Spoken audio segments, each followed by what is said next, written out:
guys tonight about what things are going on in Columbia on the issue of parental rights. So Moms for Liberty is a nonpartisan organization that's dedicated to protecting parental rights at all levels of government. And we do that in several ways. So I got some slides to show you guys about our legislative efforts. I will tell you that Moms for Liberty, York County, is part of a larger network called Moms for Liberty in South Carolina, and we work as a unit to try to promote great legislation. Okay, so this is a brief slide on how we fight. So we hold leaders accountable, we spread awareness, we oppose government overreach. Our organization started during COVID, right? And it's really evolved to be addressing all issues with the encroachment on our personal liberties and our rights as parents. And we engage on important issues, and we definitely work to promote great legislation. So actually, you may not know this, but South Carolina has one of the worst scores for parental rights in the entire country in terms of the laws on the books. So there's a lot of work to be done, and I do have a couple calls to action for you guys tonight on things that you can do to make a real difference. Okay, these are our legislative priorities for the year. Again, this is the entire state, not just Moms for Liberty. York County are working on these things. Of course, we're working on legislation that preserves parental rights. I'm going to talk about that in a moment. Also, transparency in education is very important. On the second slide, you can see their other two priorities are school and student safety, right? So physical safety is a big one. And then also we are working on MAHA efforts. So do I have any MAHA friends in here? Yes! This is a new one to our legislative priorities this year because there is so much positive momentum behind healthy foods for children. There are so many children who eat breakfast and lunch in public schools in South Carolina. And one thing I do always try to talk to people about is York County is a very different area than a lot of South Carolina, right? There are a lot of truly poverty-stricken areas in South Carolina where kids are relying on public school food to give them basic nutrition throughout the week.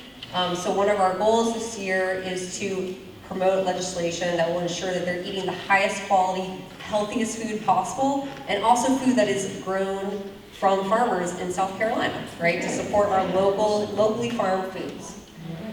Okay, so the first legislation that I want to talk to you about that we are tracking is H 3011. So this is the Parental Rights in Education bill. And you can see the bullet list. The things that it says feel very basic because it is. These are things that we all know should be in law, but they're not in South Carolina. And this is one of the reasons why we have such a low score for parental rights efforts in South Carolina. So this is a big one we're tracking. Basically, it defines the rights of parents to direct their children's education and their welfare. There's also some language in there about requiring parental consent for certain actions such as biometric scans and recordings of children. And it allows parents to challenge violations of their rights as well. The next bill that we're tracking is H 3263, which is the South Carolina Physical Privacy Act. So this act defines bathrooms and locker rooms as spaces that should be protected by biological gender, right? So you guys might remember last year the South Carolina legislators in their budget included a proviso that required school districts ensure that bathrooms and locker rooms are separated by biological gender. And they had essentially a punishment in the proviso that if school districts were in violation of that rule, they would lose funding. However, that was just a Band-Aid. It was a temporary fix, right? It was just in the budget, it's only gonna last a year. So we really, really need to codify in South Carolina law something that will ensure that our girls' spaces are protected. It absolutely has to happen this year. And unfortunately, this bill is currently stuck in committee. So it is stuck in the Judiciary Committee. Why it is stuck in Judiciary Committee, I am not sure. Why would this bill be stuck in committee? I see people shaking their heads. It is, I am dumbfounded by the fact that it's stuck in committee, and I would really encourage you guys to reach out to your legislators and ask them to get this bill out of committee. I'm going to tell you too how you can sign up for the Moms for Liberty newsletter.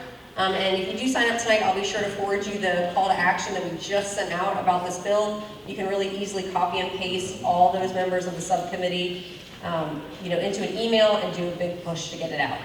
And also, actually, Representative Tommy Pope wrote this bill and supports this bill, which is amazing. So I would encourage you to reach out to Tommy too and just tell him that you support this bill and you'd love to see it come out of committee, as it should. The last one that we're tracking is, or one of the others that we're tracking is H3638, which is parental rights in medicine. If you guys have any children or grandchildren that are of the teenage age, you might have encountered this issue that there's a certain point where even though they're still minors, parents can no longer access their medical records, right? So this law is going to change it so that parents can access their minor children's medical records up until age 18. In Moms for Liberty's opinion, this is a very well-written bill that addresses that issue. Last year, actually, they tried to pass a parental rights in education and medicine combined bill, but you'll see this year they're separating out the two issues. So this is another one that we would love to see get passed. And again, our lack of legislation around this issue is one of the reasons why we have such a low score for parental rights. The last one is going to be S62, which is the school voucher law. So again, they tried to do this last year. They did pass a school voucher program that primarily benefits children living in poverty circumstances, which we were very happy to see. Moms for Liberty definitely supports school choice. There's lots of ways to do school choice, and we support any effort that's going to give parents the right to better direct their children's education. So we actually are doing what I think is going to be a really interesting night. Senators Wes Clymer, Everett Stubbs, and Michael Johnson are going to come and speak on TKK about school choice. It's going to be a great event. We're going to have a cash bar, so you can have a drink as you listen to them chat. And it's going to be the Glennon Center. If you guys want to scan that QR code, I also have a printout of the QR code that I'll leave at the table. But we would love to see you guys there. I think it's going to be a really interesting topic and discussion. There's lots of questions about school choice, which I think is very fair. I don't want to see any form of our educational systems suffer because of legislation, right? I want all kids to succeed no matter where their parents are sending them, and I ultimately want parents to have the prerogative to direct their child's education. So there's so many questions I have about school choice. I'm sure there are about that you have, so definitely come to this event that we're hosting in just 2 weeks. The other thing that you can do to help us right now is we are doing a petition on the food dye issue. So again, going back to the MAHA stuff. One simple but very powerful thing we can do is ask our legislators to pass a law that removes food dyes from school lunches, right? So there's all this scientific evidence and research to support the idea that these artificial food dyes trigger hyperactivity, behavioral issues, attention problems, and kids are very often eating these foods in the lunchroom, and then struggling with issues when they come back into the classroom. So legislation like this would be great for the teachers. It would be a wonderful support for the teachers. It would make classrooms more peaceful, and other states have already done this. So this is a great opportunity for South Carolina to be on the forefront on a big issue that a lot of parents care about. We have a petition going. Cereal. Get rid of the cereal. Get rid of the cereal. The worst food. Hey, I'm a steak and eggs for breakfast kind of woman, so I agree with you. But at the very least, we shouldn't be like sucking down strawberry flavored milk with 30 grams of sugar at lunch, right? And then putting our little 6-year-olds back in the classroom and telling them to sit still and concentrate. Yeah, because it's not just the red dye. It's not. There's all this research about it. Every kid's different. It's such a great way that we can help our kids stay healthy, body and mind as well. So we have a petition going about this because we do have members of both the House and the Senate who are interested in developing companion bills on this issue. We have over 550 signers on the petition already, so if you guys would sign the petition, that would be a tremendous help. Last but not least, I would love you to join Moms for Liberty. So I want you to know that Moms for Liberty is not just for people with kids under the age of 18, right? There are grandmas, grandpas, aunts, uncles, people who just simply care about parental rights and want to be involved in a great organization. And I would love for you guys to join. So the last QR code that I have for you would sign you up for our newsletter so you would stay up to date on all the actions that we're doing. So I have all of these actually printed out, and I'll put them on the back table. Again, I do have to leave early, but if you fill out, especially the Mount Celebrity contact form, I'll reach out to you tomorrow, and if you have any questions, you can let me know. So thank you guys. Okay, so again, I am running for first vice chair. I would be honored to have your vote when we do elections. Everything that the York GOP has been doing has been so powerful, and the momentum is so strong, and I admire Larry Barnett so much. I always say, I have to be more like Larry, because he shoots you straight and he's going to tell you how it is, and I think that's very important with what we are all doing. So as the first vice chair, I'd love to bring even more great people into the organization. There's so many young, liberty-minded families and parents, and they would love to be a part of what you guys are doing. So I'd love to help bring them in, recruit new members, stay strong, stay focused on our mission of getting great people elected. And if you guys have any questions, again, if you fill out the contact form for Mount Celebrity, I'll reach out to you, and then I can also always share my personal email with you if you have any questions. So thank you. Okay, we're making an excellent addition to our YCGOP staff. I'm going to put all these on the checkout table. Please sign the petition. I would love for you guys to come to the school choice event. And thank you again. Thank you. For those of you, you heard Caitlin say that she doesn't understand why they can't get a particular bill out of committee. For those of you who don't know how it works down there, basically, if somebody wants to introduce a bill, they get it written up, they have staff that helps them draft up a bill, then the chair assigns it to a committee. The committee may put it to a subcommittee within that committee. Nothing ever gets out of that subcommittee or that committee unless the chair wants it to come out. If the chair is not for that bill, it will never get out of subcommittee or committee. If the committee chair doesn't want it out, it may never get out. So unless they're for it, it's not going to come out. Yes, One please. person holding it up, Larry. Pardon? One person on the committee can hold that bill up. Absolutely. And so I happen to know that the Physical Privacy Act, this is the one of me saying that boys cannot go in girls' bathrooms.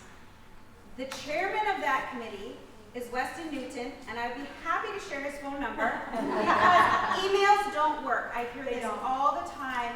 Emails don't work, but if you call the office and leave a message to say we want to see this bill start moving, we need to see it get out of committee, he will get that message. That's 3263. That is 3263, and I'd be happy to. 3253, 3263. 3263.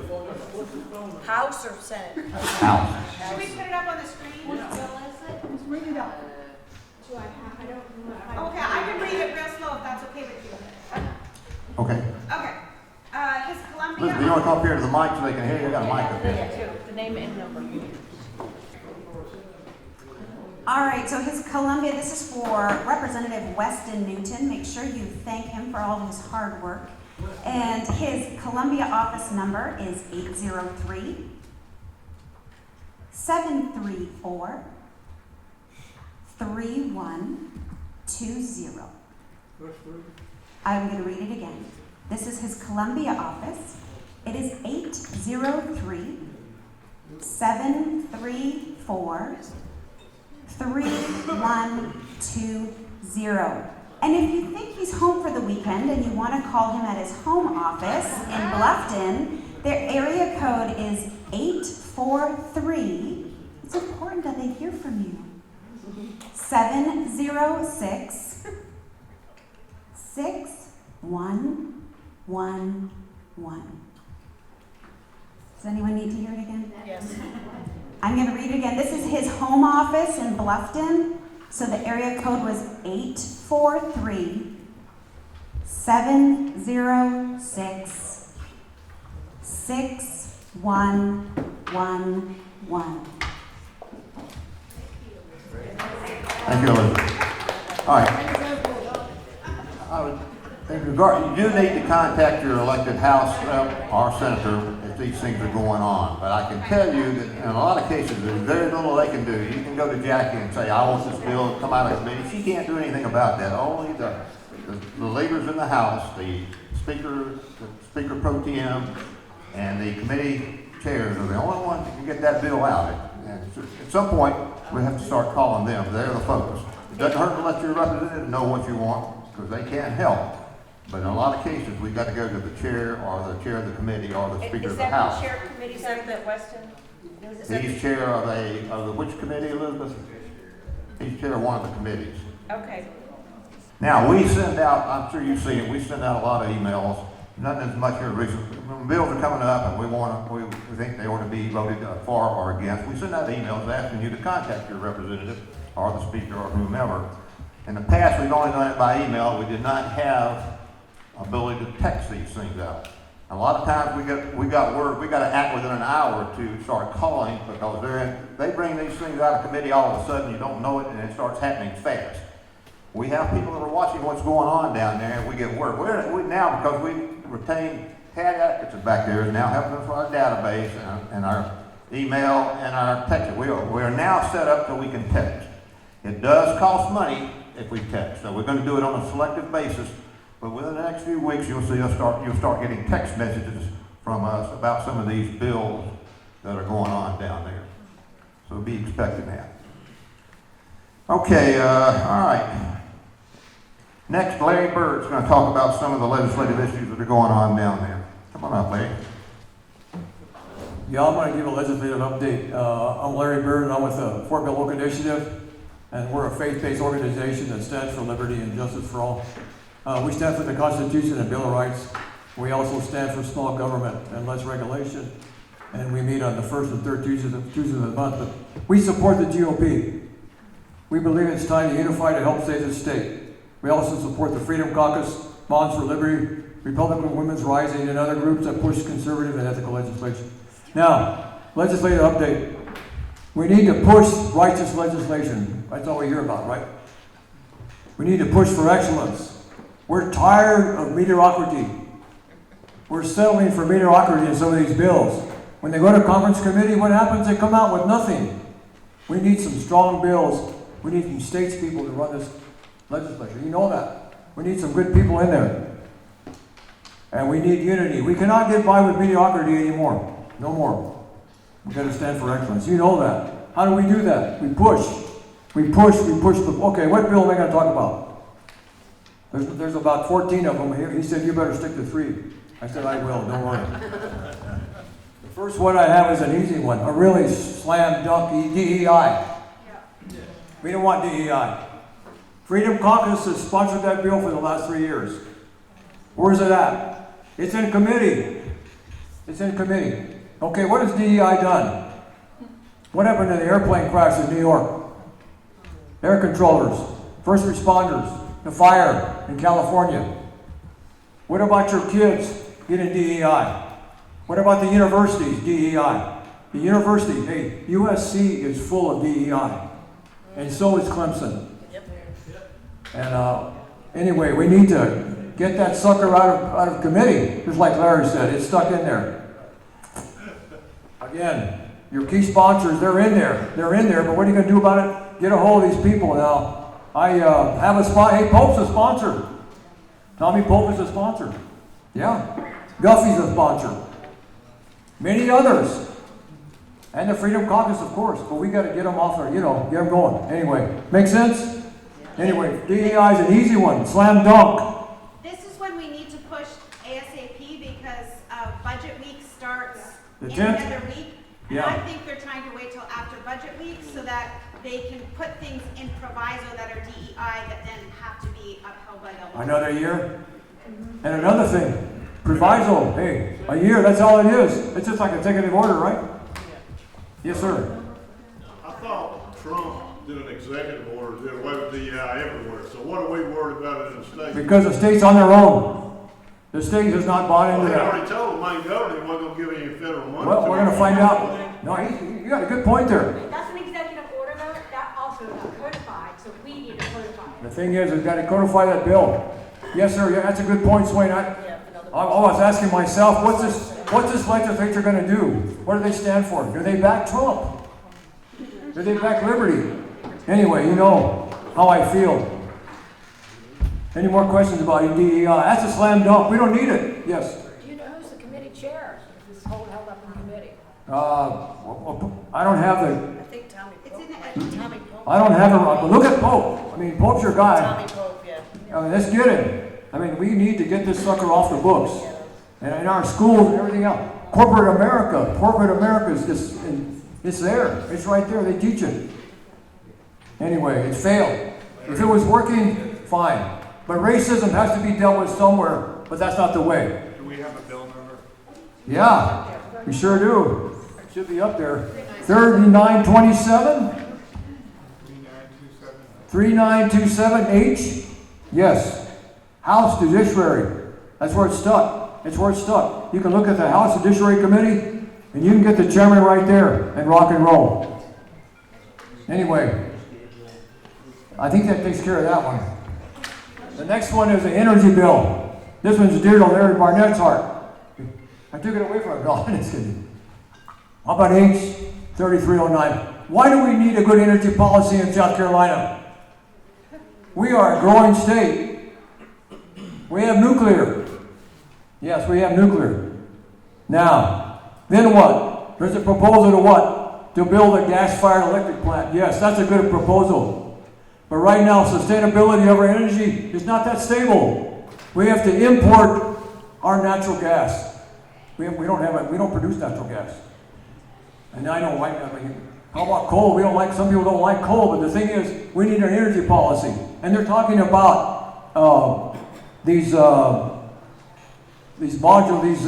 nuclear modules to produce energy. Nuclear module, little module. They're not going to be productive until 2030. So we need a viable energy policy. Where I come from, they're going to schedule brownouts in the state of New Mexico. Could that happen in South Carolina? Yeah. Tell that to one of your legislators. They'll laugh at you. The thing is, we need a good, solid energy policy. But the thing that bothers me about this thing right here is Sante Cooper is going to be run by the government. The government. The government's going to run this. That bothers me. What do you think about the cost of this thing? Anyway, 3309. Now, anybody else have any questions about anything to add on that one? That one got me pretty good. I could go on and on and on. And some of your, let's see, who sponsored that bill? My gosh, I got him right here. Smith, Gatch, I never heard of these. Pope, Newton, Wooten, Robbins, Mitchell. There's a bunch of them. Anyway, that's a bill we need passed. We do. Or it's stuck. Okay, I only have any questions on that. I hope I'm... Absolutely. Yes, it's stuck. Okay, where's it stuck at? What have I got here? I got one left. One more bill. And this one here is, I did some research today. It blew me away. S-244? What about that bill? Does everybody know about that bill? It's supposed to be tort reform. I did some research. There's competition to get that bill passed between the insurance industry. You have legislators that have liquor establishments. They have restaurants, and you have legislators that profit from car wrecks. Now, it's back and forth. It's back and forth. It's back and forth. S-244. Wes Clymer, I talked to him. He said, Larry, I'm going to have another bill. What are you talking about? We're going to pass another bill. That's real tort reform. We talked to him a couple of days ago. Now listen, I can't really say what's going to be in this bill. What is 244? It's supposed to be what? Liability, what? It's supposed to be tort reform for small business, including liquor establishments, restaurants who serve liquor. Okay. Where's the liability right now? It's at the business expense right now. Something happens, you get hurt, having a good time on these sports bars, guess who's liable? The owner. There's a lot of bars going out of business. We like our liquor, we like our liquor. I'm not saying excess drinking, but people like to have a good time. And the thing is, they need to protect their small business. Does that make sense? Example, 100% payout to defendants, even if owners were only 20% to blame. 100% payout. How would you like to have that business? Anyway, it's a gamble, but the bill's supposed to fix this, but it's a very, very confusing bill. Wes Clymer's going to be here next month, I think. I don't think it'll be passed by then. The thing is, we need to talk to Wes and talk to some of your people in the legislature right now. Find out what that bill really stands for. Who's it going to protect? Who's going to pay the bill at the end? You and I are going to pay more for liquor and more for food when you go to an establishment like that. But the thing is, the small businesses are going out of business. We need that thing passed. And again, for righteousness, and somebody's making some money. Is there any conflict of interest of anybody serving the legislature? I didn't say that. Anyway, God bless you. Thank you very much. Thank you, Larry. For those of you who don't know, Larry mentioned Tommy Pope a couple times. He was watching a couple of bills. Tommy is the Speaker Pro Tem. There's 3 officers in the House in Columbia. 3 people who are officers in the House. Tommy Pope is one of them. The Speaker is an officer. Speaker Pro Tem is an officer, and the Majority Leader, Hyatt, is an officer. So just keep that in mind. I do like energy. I let Larry talk about that. I'm an engineer. I spent 40 years working on energy-related products. I know a little about it. It scares me that we got 40% of our legislature down there in the House and Senate are attorneys. So we've got attorneys deciding what we're going to do energy-wise, and that concerns me quite a bit. Nothing I can specifically do about that right now. A couple other things I wanted to mention. One is closed primaries. We've talked about that forever and ever and ever. We've been trying to get it passed for 20 years. Everybody wants closed primaries except the people that are elected in Columbia. Right now there's 2 bills on closed, one bill that actually closes primaries. That's Bill H-3310. That was introduced mainly by the Freedom Caucus members down there, including Jackie Parabill. Tommy Pope and Brandon Guthrie and some of the other people down there introduced another bill, H-3643, that Drew McKissick is trying to pass off as a closed primary bill. And all it does is allow people to sign. You can register as a Republican and you can register as a Democrat. But if you don't register, you can vote in either primary. You can still vote in a Republican primary. So the bottom line is, people aren't going to register. They're going to still vote whichever primary they want. And around here, it's usually the Republican primary because that's who's going to win. So they pick the most liberal Republican. The Democrats go vote for the most liberal Republican. So we want our primaries closed. And I don't know if it's ever going to happen. We need to keep pushing for that. One other thing I wanted to mention, they are talking about DOGE in Columbia, naturally. But their plan is that the governor will appoint 3 people, the president of the Senate will appoint 3 people, the Speaker of the House will appoint 3 people. That'll form a committee. The committee will be headed by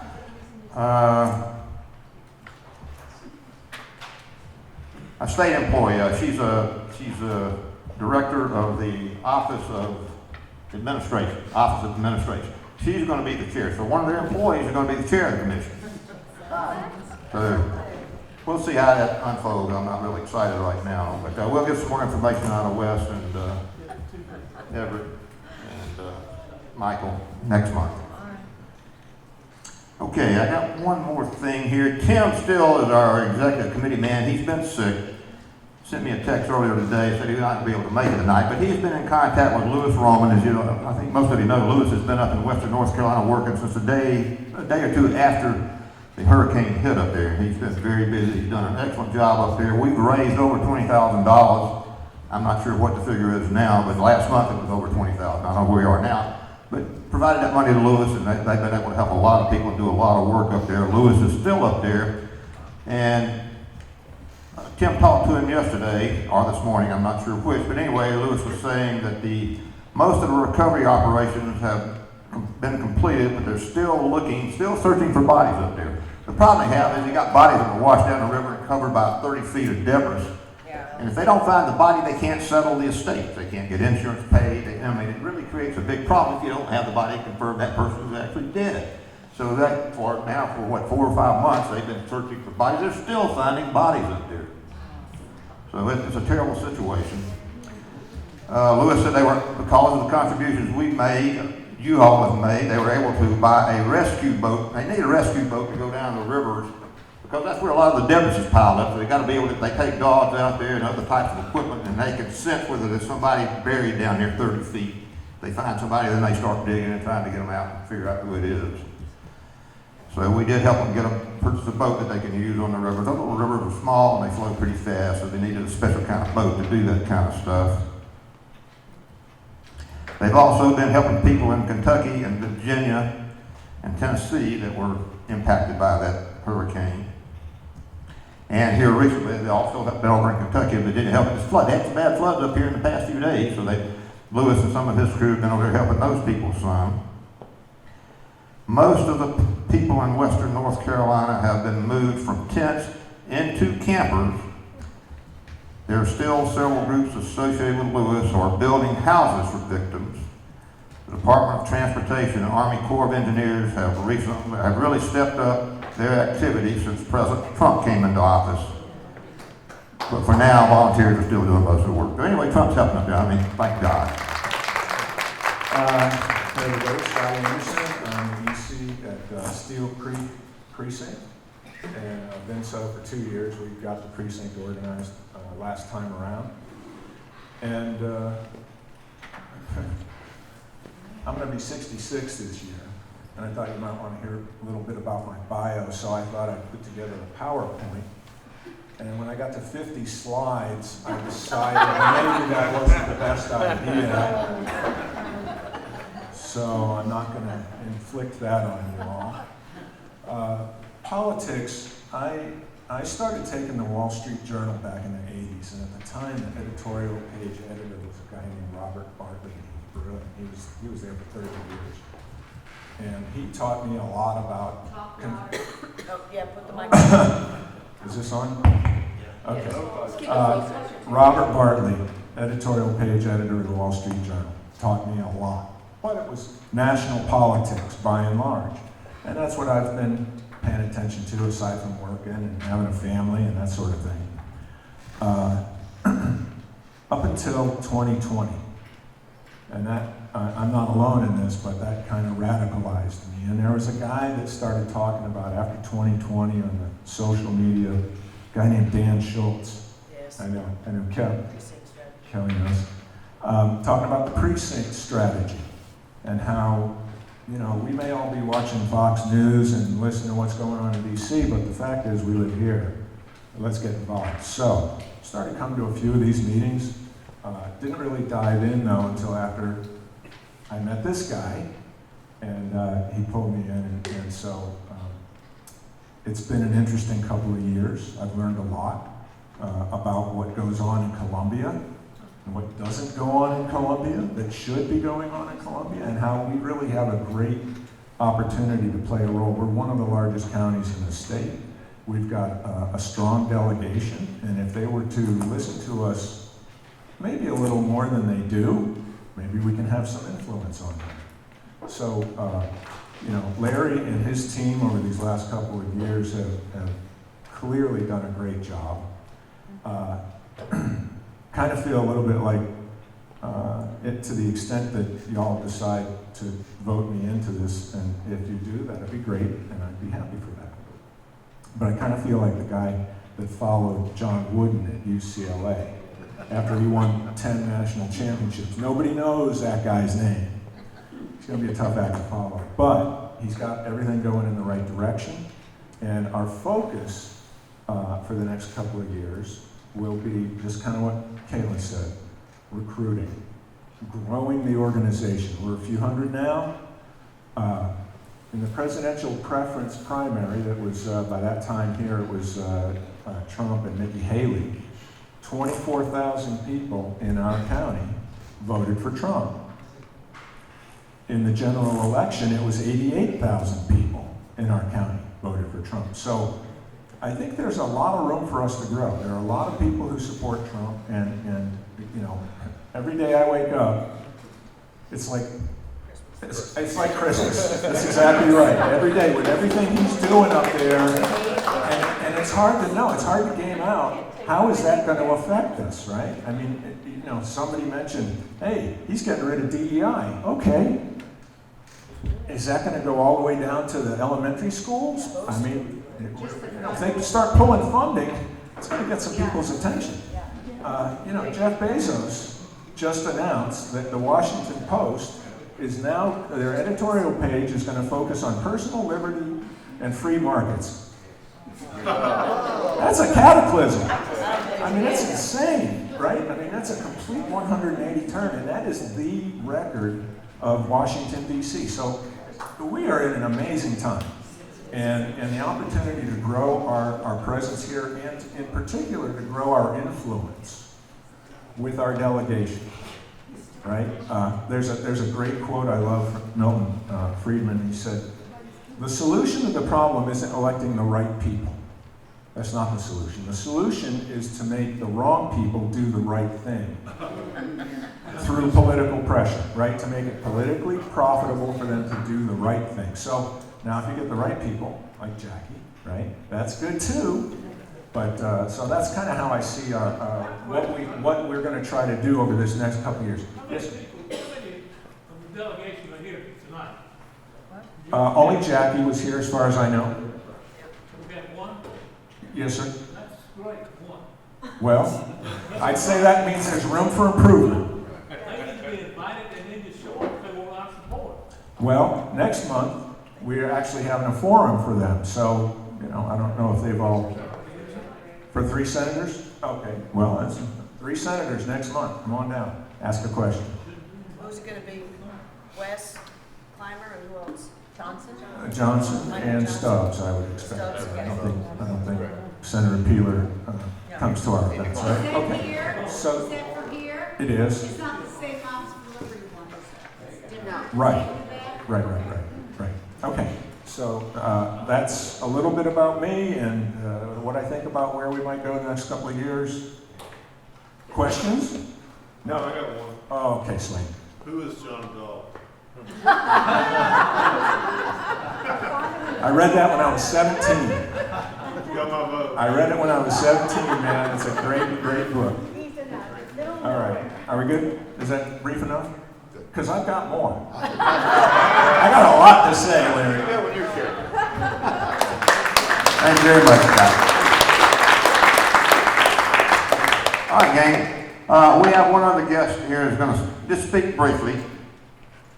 Tentatively, we got people running for state chair also. We're going to elect state officers in May. When we go to the state convention on May the 3rd, we're going to be electing state officers, state chair, first vice chair, treasurer, and so forth. Our plan is to have candidates that are running for state offices to be at our April meeting. So, I've tended, one of them's here tonight. She's going to just introduce herself. But if our plan goes through, she'll be back up here in April, and we'll have all the candidates for chair and vice chair here.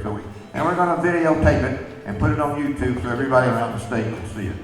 We may even try to, people have asked about live streaming. I don't know how we're going to, we need to look into live streaming. We're going to try to do that at some point.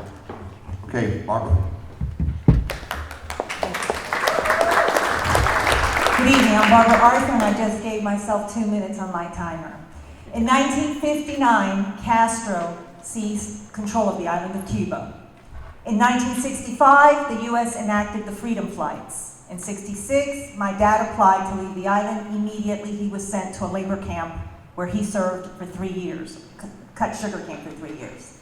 In '69, the visas came, but Castro withheld my mother and 3 siblings, and we were separated for 23 years. I lived a very difficult life, but in 1993, I set up a throne in my heart, and I asked the King of Kings to come and take his rightful place in my life. He didn't become just my savior, he became my Lord, which means master. Fast forward 2020, I saw our cities burning and the media saying it's the summer of love and peaceful protests. And I'm wondering what is going on in our world, and I started doing research, and what I found was not good. I could see Marxism and communism being used from our elected leaders on American citizens, and I saw what the media was doing, and I was very concerned because remember how communism, Marxism affected my family personally. And I felt a duty to tell American citizens that the unseen enemy is communism. And at that time, a door was open for me to run for Congress when Tom Rice voted to impeach Donald Trump. And I ran like my children's life depended upon it. Before I filed, I called Mr. McKissick, the current chair, and he told me that I was running for the right reasons, but that they did not get involved in primaries. Nothing could be further from the truth. Nonetheless, I ran very, very hard. I literally wore out a pair of Dansko sandals, which are nurses' shoes. I wore out the cushioning. Today I am running for state party chair because I do not like what I am seeing in my party. I am a Republican. In my heart, I am a Republican because it's supposed to be the party of freedom. The party where your vote is not stolen, which is what I have been experiencing at our state convention. I do not like the Marxist tactics that are being used by our leaders at the SCGOP towards Republicans. And I do not like that our elected leaders have hired the Boston Consulting Group. The Boston Consult to influence our legislation. The Boston Consulting Group, if you go on the webpage, it says Strategic Partners to the World Economic Forum. Owned by Klaus Schwab, who is a Marxist communist who is working with China. This is who is here in South Carolina because of our elected officials, and we have a Republican majority. That concerns me. So I want to run to change that. I do believe in recruiting good people, and you do that, and I think putting pressure on the ones that we have now is a wonderful idea. But I believe that we need to recruit people who accurately represent our values, that we may trust them again. South Carolina is the Bible Belt. We need righteous leaders leading us in a righteous manner. And I also want to target the youth. I want to target young Republicans and train them on Marxist tactics, their ideology, and their goals, because Republicans don't know it, our youth don't know it, and they are being trained in Marxism in schools and they don't even know that. 2 minutes is a very long time. I still have a few seconds, don't I? There you go. Thank you all very much. Thank you, Bob. I hope to see you back again.